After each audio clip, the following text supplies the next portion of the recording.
Hello, and welcome to the Moncast. A podcast where we watch Pokemon and Digimon in tandem and discuss the similarities and the differences that they share. My name is definitely Stevie. And my name's Sam. And the score currently stands at 22-22 to neither of them. And this time we are watching episode 45, The Ultimate Clash and a Chansey Operation.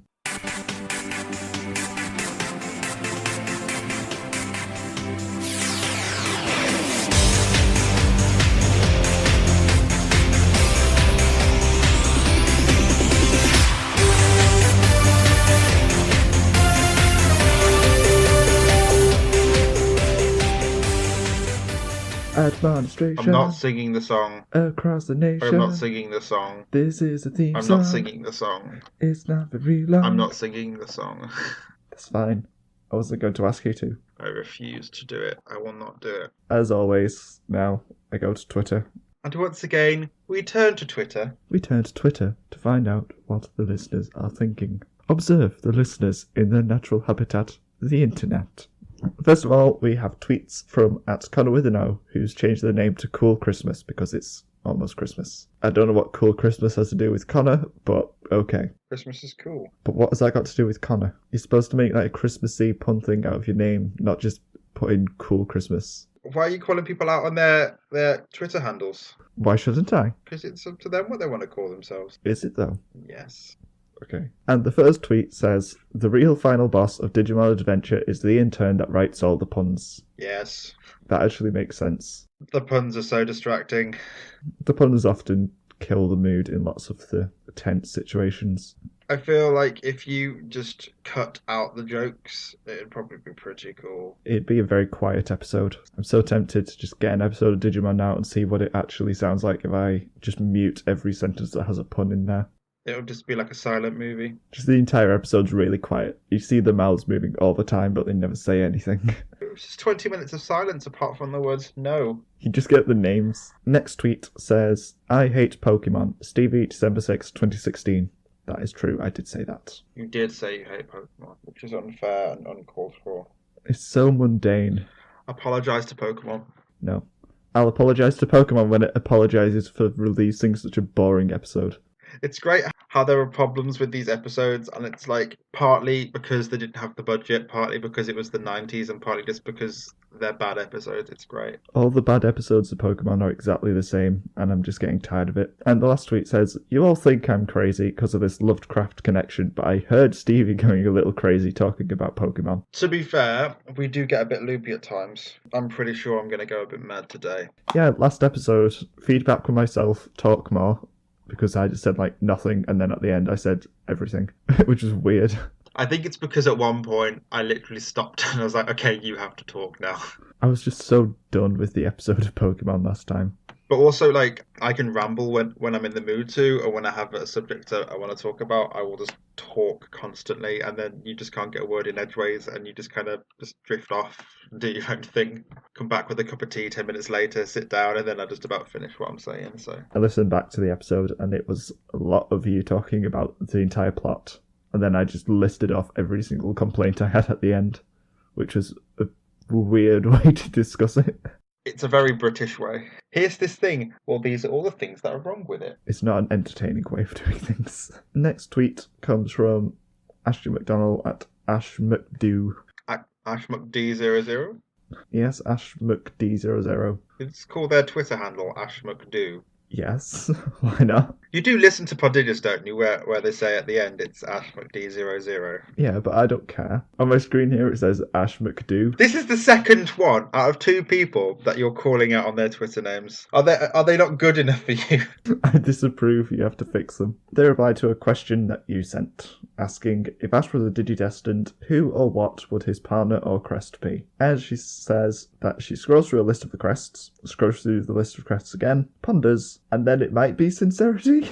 He's a 10-year-old. Yeah, he's a bad 10-year-old. I couldn't think of one, really, so I'm going to ask you the question as well. What crest do you think Ash would have? The crest of friendship. Okay. Because he's an awful friend, just like Matt. I thought maybe the Crest of Destiny, because he just always seems to be in the right place at the right time for these amazing things to happen. Is that even canon, like, in the series itself? Does it turn up in the anime? It's in like the card games and the video games and some of the V-Pets and the movie. I don't think it counts. It exists. Would you rather him have a proper crest, or would you rather him have this semi-existent, questionable one? I'd rather he just stick to his own universe. That defeats the whole point of the question. I don't want Ash going near my actually okay characters. Actually, okay characters like Matt. Yeah, he's okay. That's why I said actually okay and not good, because not all of them are good.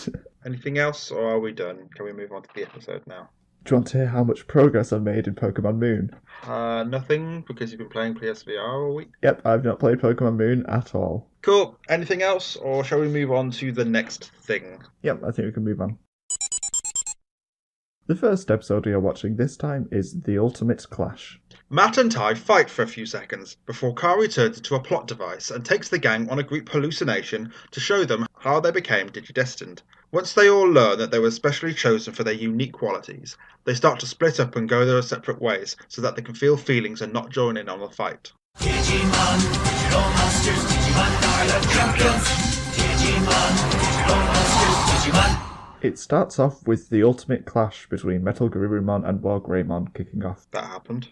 They started fighting, and I actually liked it. I think I blinked and then I missed it because it was really short. It was like somewhere between 1 and 2 minutes long. Yeah, but if you look at the fact that the entire of the last episode was basically set up for this fight, and then this episode's called The Ultimate Clash, this is like Ash and Haunter all over again. Just a lot of setup for basically nothing. It was cool.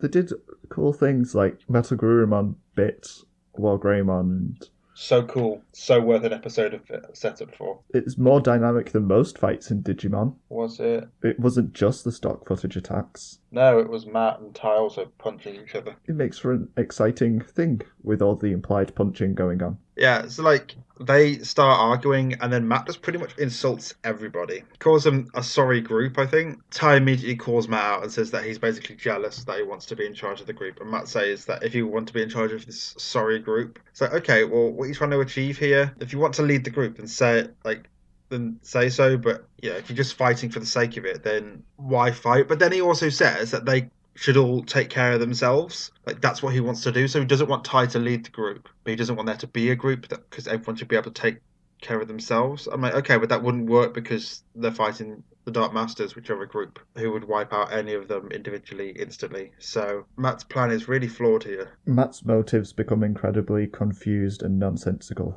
He hasn't got a motive. It's like he's too big. Like, it's too late now. It's happened. He's in the moment, and he can't. Like, he's realised what he's done is bad. He's like, oh wait, no, this is a bad idea. And now he's just like looking for reasons to fight. I want to fight because I don't know why we're here. I want to fight because, like, why did we get chosen? Okay, that's a dumb idea. I want to fight because I want to be strong. Or I want to fight because you wouldn't understand because feelings. Or now it's I want to fight because I want to Be the very best, like no one ever was. I want to have the group separate so we can fight everything by ourselves instead of together as a group, which would be a lot better. Oh, Matt. Oh, Matt. So Agumon evolves to fight Metal Gabumon. So they're two strongest Digimon are fighting, as well as Matt and Ty. And the rest of the kids are just stood there telling them that they're both being stupid and to stop this. And I'm like, yes, at least the other kids have common sense. They're just like, why are we doing this? There's no time for this right now. We can have a moment later. And Gatomon, the cat Digimon, says it's a dog-eat-dog world, which I appreciated. She was so cool when we met her, even though she was very cat-like. But then she's turned into this person with a blank stare and just says cat puns. This was a dog joke, though. It was a dog saying. Animal puns, then. It wasn't a pun, it was just a saying about dogs coming from a cat, which I found funny. I'll give you that one. Also, Metagurumon uses Metal Wolf Claw, which is a laser attack from its mouth. Yeah, it's the best attack. While Greymon uses Terra Force, which I'm pretty certain is an attack that had a different name a few episodes ago. So Ty's beaten Matt up for the friends that they've lost, and Matt says, what if we made a mistake? It's like, what does that even mean? That we shouldn't be fighting the Dark Masters and who have reshaped the world? You know, are the Dark Masters good? He's just clutching at loose straws. He's just like, I don't know what I'm fighting for now. I'm just going to say a lot of cliches, and then hopefully one of them will stick as the reason why I'm doing this. And then Mimi has a breakdown because, like we've said before, I feel like she's the one in the group who's Done. isn't in a happy little place here. So she has a breakdown and she's like, nope, I don't want to do this anymore. But then that's the entire of the fight, and that's maybe 2 minutes. Then Kari's talking to Light. To the sparkles. And then everybody gets taken to a version of Heightened View Terrace where Greymon and Parrotman are fighting, which I like. Like, this is where the episode starts to get good, because I like basically the next 10-15 minutes. This whole backstory. Would you rather have another Metal Wolf Claw? Probably not. So they're looking at themselves when they were younger fighting. Kari's basically taking them a tour of how they became digidestined. They go to a castle and they see digi-eggs and crests and the door to the human world, so they realise it's Myotis One's castle, which is actually quite nice. They've done a thing where they had a plot point that they didn't use straight away, so they've basically sat on the idea of Myotis One stealing or overtaking this castle full of these hooded people and then using it as his own castle. But that's cool. I actually really enjoy the backstory stuff. It's quite nice. It's alright. You don't like it? You don't like seeing how these basically digital versions of humans spied on some kids who saw some monsters fighting and then were like, oh, let's take these ones because these ones are the best with these qualities. They didn't go for, I don't know, maybe adults. No, they were like, no, let's take the tiny children. It doesn't really super explain anything well. It's just kind of like, oh, you saw it, and then you had something in common with Ty and Kari. It sets down some ground rules, like number 1, you have to see a Digimon to be a Digidestined, and 2, you have to have a quality within you. You have to be special. But I suppose, imagine if you're younger and you hear this, you'll think to yourself, what would your special trait be? Like the question I asked about Ash. Like, what would Ash's special trait be? And, maybe friendship because she's friends with Pikachu and all that jazz. But everybody's got that one thing that they either know about themselves that's really good or it's something that they wish to improve within themselves. And to have a show that goes, here's a monster, this monster will help you bring this trait out of yourself and essentially grow you as a person as well. It's quite good. And to be fair, Matt also said he doesn't know why they became Digidestined, and it's a bit like Kari was like, I've had enough of Matt. Let's do this weird thing. Spirit Quest! This is why we did the thing, and Matt's just like, oh, okay. Yeah, it's only slightly convenient. It was just set up. The backstory wasn't set up. It was sudden and out of the blue, and then it was really long. Well, we did have, 2 whole minutes of the 2 main people fighting, so we couldn't have too much excitement, could we? I really like the moment when the gang are stealing their own eggs. I thought that was quite cute. Yeah, the Digimon are adorable. You don't see who's from what egg, but if you play enough of the games and stuff and know a bit more about the other bits of media, you could slowly learn which egg is which. Like, I could see which one Agumon's egg was and stuff. And then Gardramon suddenly attack. And Mechanorimon. So sexy Jedi wizard appears and punches a thing and then gets into a Mechanorimon, which is a bit creepy because it's a Digimon, but you can also pilot it, and it steals some of the eggs because Piedmon's there, which is weird. I didn't know that the Dark Masters existed long before the Digidestined appeared. They've existed an incredibly long time. I'll talk about it more later. We see that shot of Piedmon putting a marble into Jedi's back, which has been one of the big mysteries for this entire franchise, because it's never really explained. And it probably never will be. I don't know, maybe in Try. I think it's incredibly unlikely. Could you imagine, everybody's just waiting for this thing to be a plot point in Try, and it just never happens, and then it leaves, and everyone's like, but what about the thing? Except no one will be like that. I bet nobody that watched remembers about the Black Marble even happening, apart from people that listen to the podcast. But it's an important shot. No, it's not. It's 2 seconds long. Jedi escapes with all the eggs. All of them, apart from Gatomon and Kari's stuff, because they get knocked out of its Mechanoimon's hand and they fall down, which explains why Gatomon wasn't there. That's why she's all alone. Yeah, but we're together now, says Biomon, completely invalidating all of Gatomon's struggles. Not Kari says that they don't know what the Dark Master's plans are, and they're hoping to find out. It's like, okay, but they literally took the world and reshaped it into a mountain. Maybe that's a slight hint. Maybe they could hazard a guess. It's going to be a bad. They want to do a bad, but they're going to send some kids some Tamagotchis so that they can fight the bad. So they go on this vision quest, and then they're back to where they are, and then everyone forgives Matt for no reason other than the plot, and Matt's still all like, he's not okay because this is bigger than all of them. What does that even mean? Everybody else is like, okay, you did a bad thing, but we're all okay now. I'm not okay because this is bigger than all of us. Yeah, we know. That's why we stick together, mister. We should all go our separate ways. Matt doesn't logic good. That's my explanation for everything Matt does. It's way bigger than all of them, and it's not about right and wrong. Stop saying these cliche phrases, Matt. This doesn't work, and this is why they can't be friends. Matt's point is stupid, and Matt sounds like an idiot. So he decides that he needs to go alone to be alone because this is a good idea. This is a good idea. What, just to get rid of Matt from the group? Yeah, I'm tired of dealing with Matt. But then Mimi and Joe split off as well, which is really bad because the band's broken up. Well, at least there's some sort of justification for Mimi and Joe. The two best people have now left. Since when were they the two best people?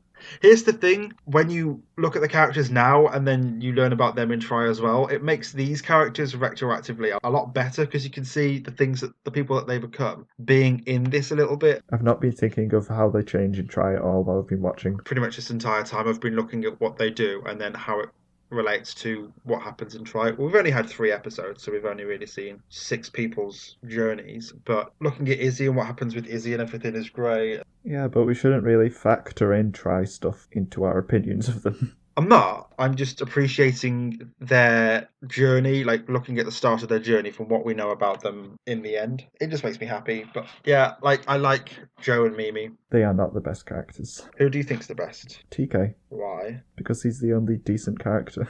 I don't hate TK. Well, I don't hate a lot of the characters. I don't dislike TK. He doesn't really have any qualities that I especially don't enjoy. It's weird how little Sora gets. And there are people who say Sora's their favourite character. And it's like, it's really unfortunate that she's such an awesome person. The second Matt says he's going away, she goes and stands next to TK. And she's like, we'll be okay. I'm like, look at her. She loves everybody and wants them to all be okay.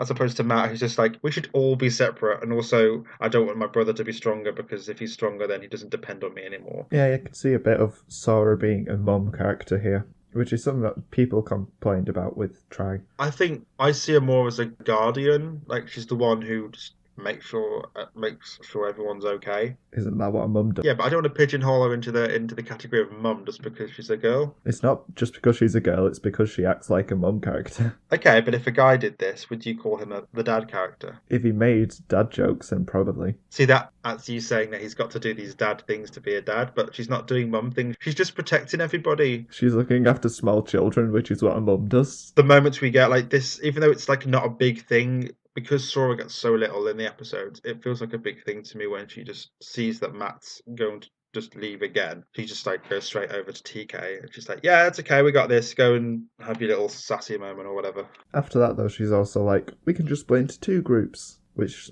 I guess is better than nothing. But Matt's just like, no. Yeah, I think she was trying to be like, okay, look, if Matt's so determined to leave and so are Joe and Mimi, why don't we just become 2 groups? Because then we're still together in some sense.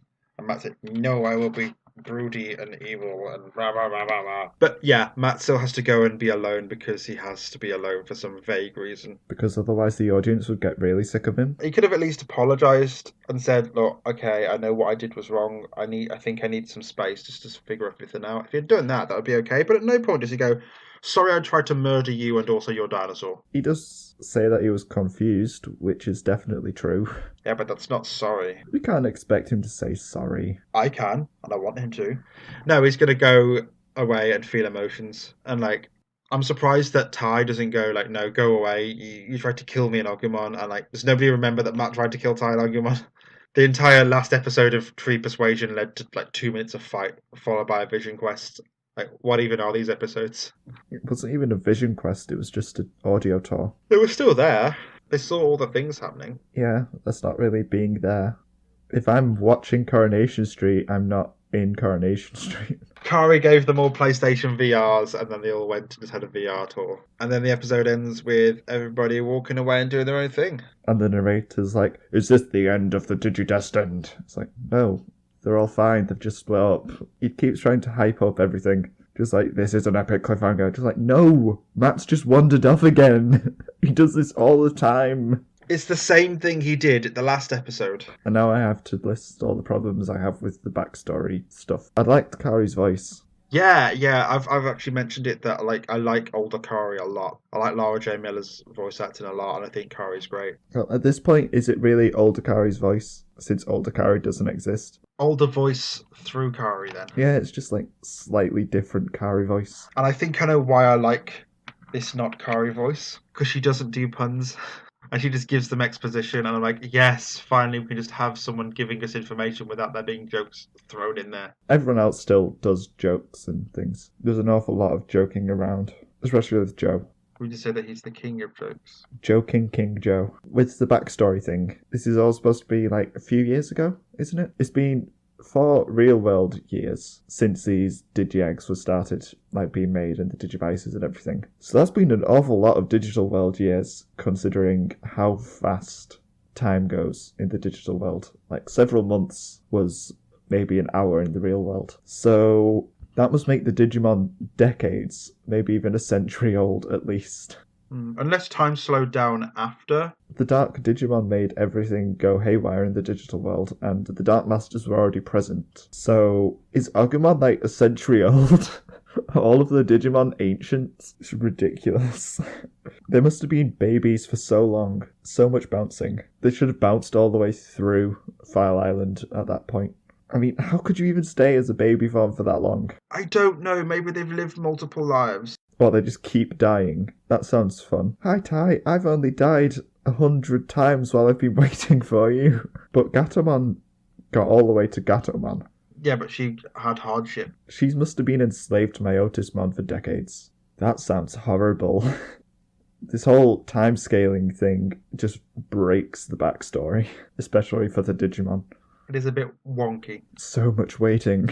They should have all been like Motimon by the time they finally met up with the Digidestined. Just super intelligent about everything. Also, another thing about the Digivices. Possessed Kari basically says that the Digivices are just there to make you realise they have the power. So it's like a placebo effect. But the placebo effect kind of requires you to know what it's supposed to do in the first place. So that doesn't make sense. It'll trick them into giving us the power, but they don't know what it does. That's why it'll trick them into giving us their power, but they don't know what it does. They need to know. So apparently the Digivices don't do anything except make them think that they can do things. Think that they can make the Digimon Digivolve. It was like a vessel that they could use to give their power, but like as you said, if they don't know what it does, then how are they going to know what it does? Basically said the Digivice doesn't do anything. The power's inside yourself. The Digivices are just there to make you realise that you can use it. It's just like, but if they don't know about the Digivolving power in the first place, then the Digivices are pointless and they won't work. What else was there in the backstory? Oh yeah, Genai managed to hijack a Mechanorimon and grab all of the Digi-Eggs and the Digivices before Piedmon did anything else. Also, why did Piedmon reach in with one hand and pull out all 8 crests, even though the Digi-Eggs were all in the line? So how did he do that? Maybe they all flew to him, I don't know. But then why didn't he just grab everything and they could all just fly into his hand at once? I don't know. Also, why did Piedmon not just destroy the crests? I was about to say, why didn't you just break them there and then? Just destroy the crests instead of setting up a scavenger hunt for the Digidestined later. And did he not notice Gatomon being dropped? Was he not chasing after Genai? How did Genai even escape? Maybe he was just being smug at the castle or something. I mean, he's flying in the open air. There's nothing to really hide behind. Maybe Piedmon decided that one egg wasn't worth it and could just go and get the rest instead. But he didn't do that either. Genai went all the way to File Island and the Dark Masters never turned up there. What were the Dark Masters doing? Playing solitaire. And why did the Dark Masters wait till after all the Devimon stuff and the Atomon stuff and the Myotismon stuff before doing their thing? Because boss rush. It all makes no sense. No, it doesn't. They've tried to explain things and it makes no sense. They've just given some answers to questions. Like, why were the kids chosen? Because they saw a thing and then were picked at random. They won the main character lottery. Any more notes? Izzy does the Digi-Analyzer thing for Gaudromon and says that it's like made of iron and that nothing can penetrate it. And I'm pretty certain that something could penetrate it. Also, isn't it weird how it's like not really Gaudromon, but he still managed to get the analyzer? So if like someone did a drawing of a Digimon, do you think you'd be able to get the analyzer for it? What was your favourite thing? Matt's gone. We don't have to deal with Matt for a while. Lovely. To be fair, I kind of agree that Matt being away for a while might be good. It'll be good for us to not complain about Matt for once. My favourite thing are all the little Eggos that we see because they're cute. And I like Digi-Eggs because they're cute. They're just eggs with patterns on. They're still cute. I found the Digimon looking at the eggs and going, oh, this one's me, more adorable than the eggs themselves. Overall thoughts? It was okay. I enjoyed the battle, what there was of it. And then the exposition was okay. It was an alright episode. I'm not going to praise it that much for anything, but I don't really have that much to complain about either. This episode's kind of a bad sandwich. Like, it starts off bad because the fight is like a few seconds long. And then that basically is the result of the last episode. So it kind of makes an episode and 20 seconds pointless. And then they went on that adventure being told the backstory of the kids. And that was quite good. I really enjoyed that. And then they ended up with the gang splitting up and spouted bad cliches. So like that's how it ended. So yeah, it was a bad sandwich. Well, I think I kind of remember it the other way round. But you thought the start and the end were good? I enjoyed the fight. I enjoyed the ending where Mimi had her thing and they went the separate ways for the actual reasons. But the exposition, like, I know it all already. I've seen it before. And it's not that exciting, really. It's not exciting. And it doesn't make much sense and doesn't actually answer that many questions. So it was okay. Cool. Anything else we want to talk about this episode, or are we done? I think we're done. Cool. It's fine. It wasn't awful. It had good bits. And then some awful bits. I think we appreciated different things. I think we literally appreciated the opposite things. I liked the fight. Apart from, I think the only thing we agree on is that we're glad that Matt's gone. The second episode we're watching is a Chansey operation. Pikachu tries to swallow an apple whole, so Ash and co have to take him to the hospital where a doctor solves the problem. While there, Team Rocket cause a traffic accident with a truck full of Pokemon that all need caring for. As the hospital is incredibly understaffed, Ash and co end up helping with lots of silly Pokemon injuries. Team Rocket help too, while Arbok and Weezing are cared for, until they decide to try and capture all the injured Pokemon. They of course fail and are chased out of the building and blasted off again by a Voltorb. Then Ash and co leave.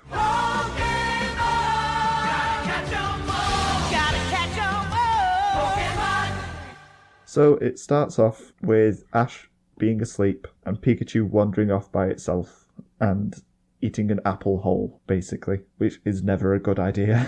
It's just like it's in an apple tree and then it falls down for no reason. And you're like, oh, are you dead? Yeah. Then Misty wakes Ash up to show him that Pikachu's ill. And the next bit I really like is when Ash just grabs Pikachu and hangs him upside down and just shakes him. I'm like, no, this is not how you care for Pokemon. Ash is awful as a trainer. Yeah, he is.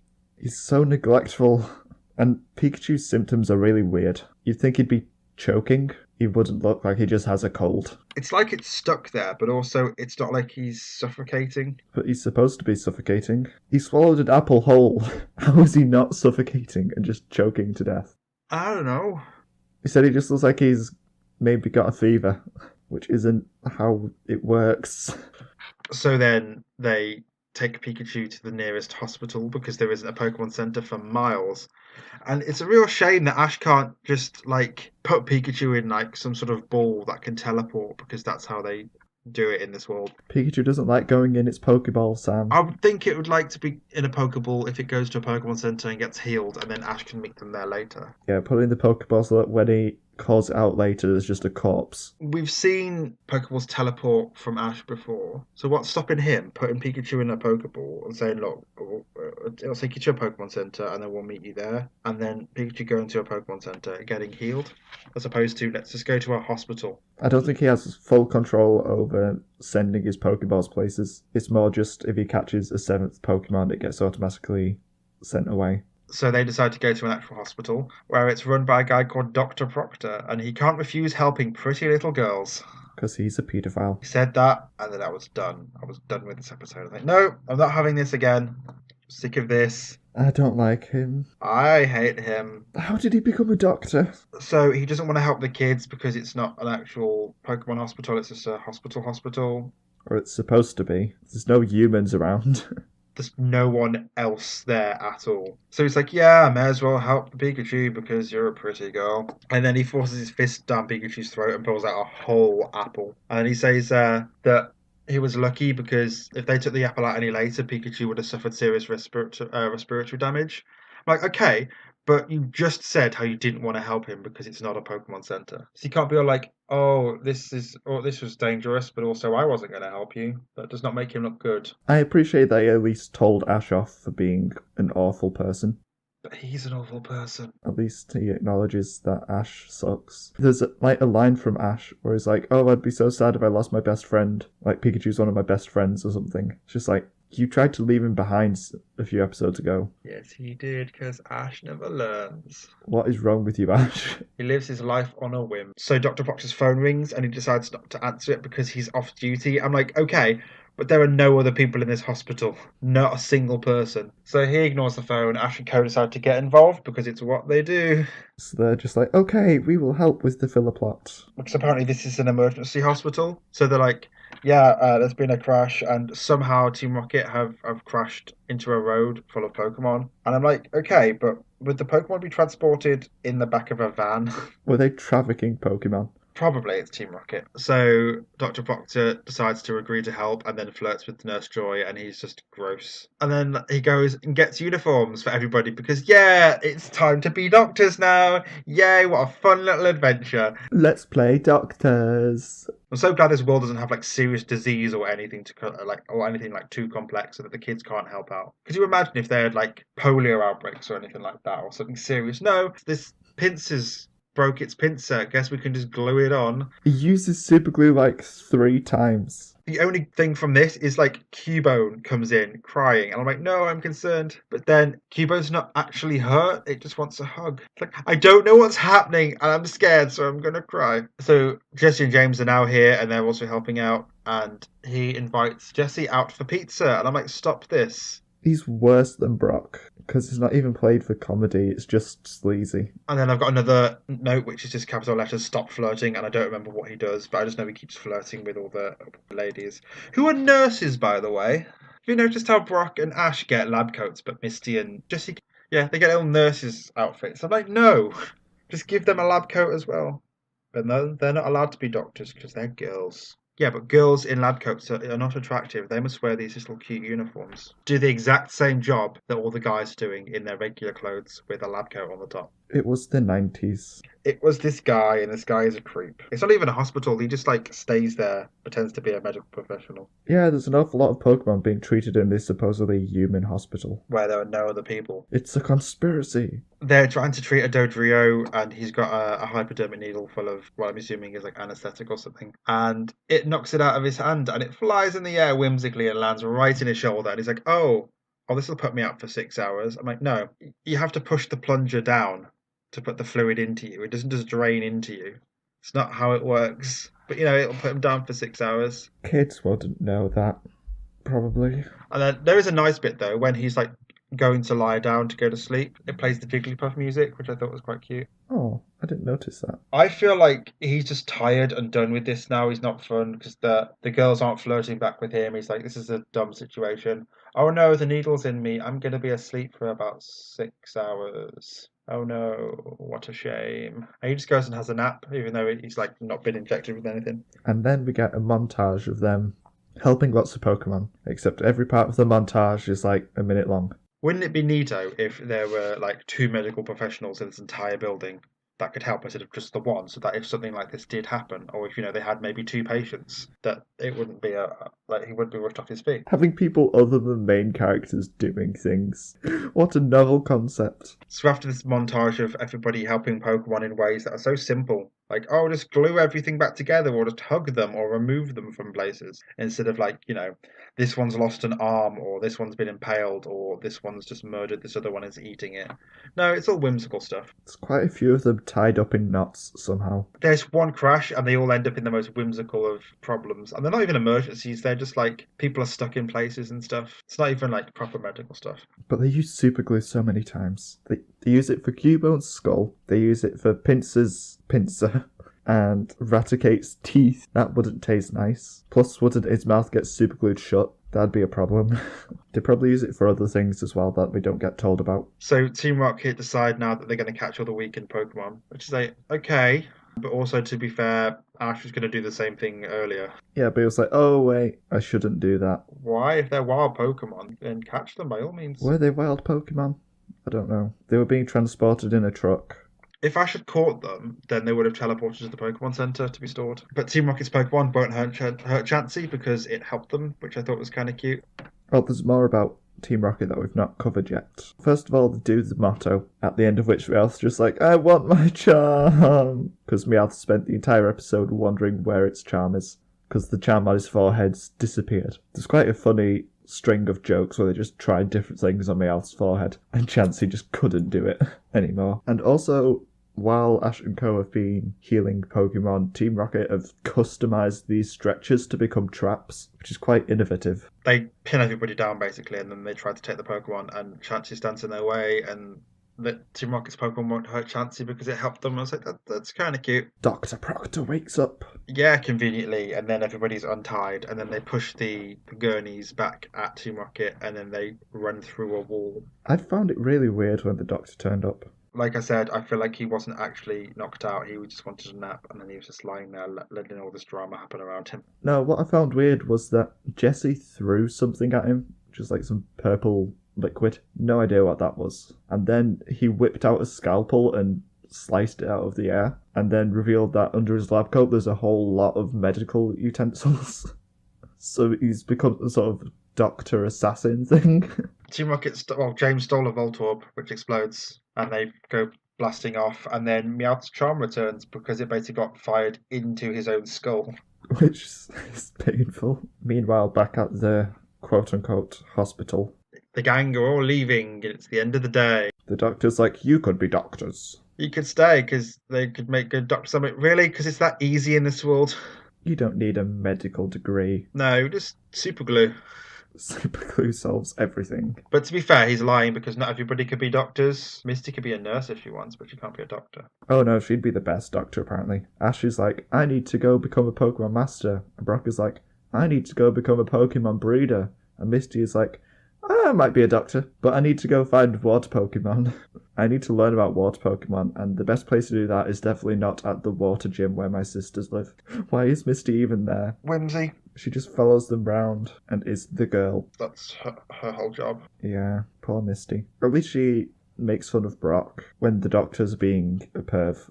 She's like, oh, he's not the only one that does things for pretty girls. Just taking a dig at Brock, which is always good. Don't let him get away with all of his pervy ways. Favourite thing? I'd say Meowth, because I enjoyed him just being upset the entire episode, and I found it funny when Chansey just tried lots of things on his forehead. Like Officer Jenny's police hut. Let's just try and put an entire police station on his forehead. My favourite thing is Cubone that isn't actually hurt. It just is shocked and wants a hug. I'm like, ah, that's cute. Overall thoughts? It's another boring and predictable filler episode of Pokemon. Yeah, it's filler, and the man is garbage. Like, he has little care for wanting to help people, like even ignoring his phone and stuff. And then, like, he flirts with every woman that he sees, no matter if the situation doesn't call for it. And he has no other trained professionals with him. It's basically today the gang are doctors, except for Misty, who's a nurse. They're just playing doctor for a day, and it's like, Just why? The last episode they played miners, and then the episode before that they played musician coaches or something like that. Voice coach. It's just Pokemon doing Pokemon. I'm getting a bit bored of it now. I need new stuff. I want him to get back on track with the actual plot part of the story. I can only take so much filler. Now it's time for Mono in Mono, where we talk about the similarities and the differences in these episodes. So let's start with our monsters of the week. Mine is Possessed Kari, who's not exactly a monster, but I like the voice acting, and she's not being all punny and silly, and she gives us an interesting look into how they all became the Digidestined, which is great. Yeah, I quite liked Possessed Kari, I guess. I just like the shift in her voice, which made it more distinctive. It went slightly lower, and it wasn't as childish. It was quite good. My monster of the week is Chansey, because Chansey is the only real medical professional in that building. Yes. And she stood up to an Arbok and a Weezing, single-handedly. And that takes courage, because it's a giant snake and a ball of gas. And it's basically an egg. It's a small, defenseless egg. thing. But it was like, no. So well done, Chansey. You took a chance. Which one do you think had the best storyline? Pokemon. Really? Yeah. I mean, what was Digimon's storyline? It was a fight based off of bad logic, followed by here is sudden exposition out of nowhere for no particular reason. I like the exposition though, like. But as a storyline, it's not a storyline. Yeah, it is. It's revealing important things that happened to them and the reason they are here. It's better than today they're playing Doctor. Is it though? Is it really anything? If you take out this episode from both of them, there are still questions with Digimon. You still want to know, how did they become who they are? With Pokemon, nothing changes because they just played doctors for a day. I still want to know how the Doctor became a doctor. Yeah, but he's like a not important character. He's never coming back. That is a matter of opinion. I could become very invested in the character of Dr. Proctor, if I so wished. I think the origin story of the kids is more important than the kids being this thing for a day. But as a storyline, is it better? There's no real flow in Digimon. It's just fight interrupted by here's exposition. The last episode was exactly the same thing though. It was fight and then also exposition from a tree. The tree didn't exposition anything. It persuaded Matt to do the things then. Yeah, that's different to exposition. Similarities? I couldn't think of anything. Maybe there's something between Jedi and Dr. Proctor, maybe? Not really, because Jedi is okay and Dr. Proctor isn't. Those are differences then. Differences are that Jedi is okay and Dr. Proctor is not. The other differences that I've got is that Digimon is all about an epic battle and epic exposition, while Pokemon is just, let's help all the injured Pokemon. Digimon gets on with things while Pokemon has a laugh and does whatever it fancies. Just whatever it feels like doing today, it'll just do that. Pokemon is Bohemian Rhapsody. It's any way the wind blows. Doesn't really matter. Exactly. Nothing really matters to Pokemon. I don't know what Digimon is as a song. I'm going digital. Is that cheating? Just using a Digimon song to be a metaphor for Digimon. Which episode did you enjoy the most? Digimon. Yeah, me too. Because Pokemon was literally just filler. I'm just tired of Pokemon at this point. It's not doing anything exciting or new. It's not done anything for a while. How many episodes has it been since he's got his last badge? I can check. 13 episodes. That's like almost a quarter of the season. Oh, well, the quarter of the season that we're watching anyway. It's the 13th episode with no real progress. All that's happened so far is he's got a Charizard. About it. He got a Charizard. And he tried to get rid of Pikachu. Cool. So what is the score? 23-22 to Digimon. Join us again next time where we'll be watching episode 46. Polar Matrimony and Etamon's Comeback Tour. You can listen to more of us on SoundCloud, iTunes or Stitcher. We will like getting reviews and comments. And you can message us via our Facebook, Twitter, Tumblr, with the war thread and email, which are all linked to the show notes. And we will, of course, cover those in Admonistration next time.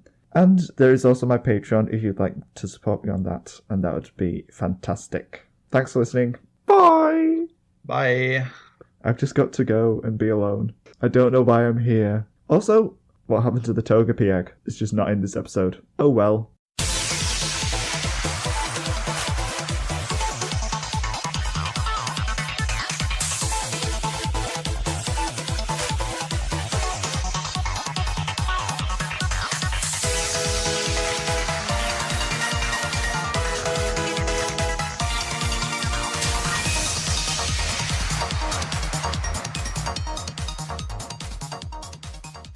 My name is definitely Stevie. Okay, good for you. And what's your name?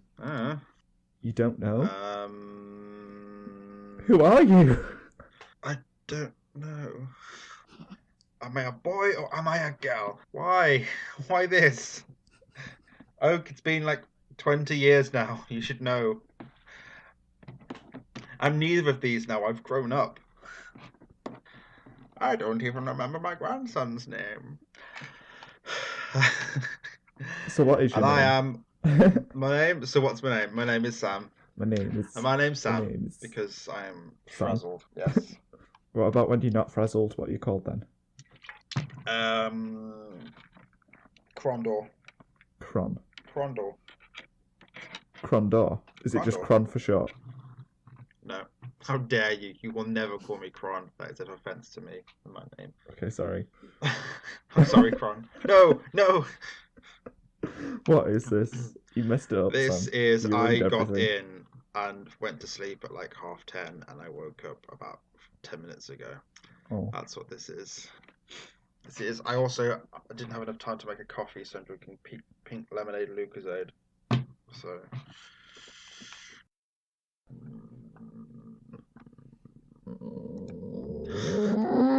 Oh, that was weird. We won't be making that noise again. Okay. I am now hosting a podcast with a bullfrog. You started it. Yeah, I did. Yes, I did. If I try to murder someone, the least I'll do is say sorry. And also a batch of apology muffins. That'd say things You'll like, send I'm that from sorry. your prison cell. And say things like, I'm sorry I tried to murder you. And then like underneath the cupcake, they won't see it, but underneath it says, there's always next time. I'm just saying, Matt needs to make a batch of apology muffins. That's what he needs to do. No, he doesn't. Yes, he does. It's been 4 years since the thing happened in the real world. Here's the thing, they've got the digital world that's apparently sped up. Exactly, But that's the problem. because they've given us the shot of the kids at Heighton View Terrace, it gives us a real world timescale, so we know that it's been 4 years since they've seen that happen. Yeah, I was about to explain all of that. Okay, go ahead. And you're just going to take it from me, Sam. I'm sorry.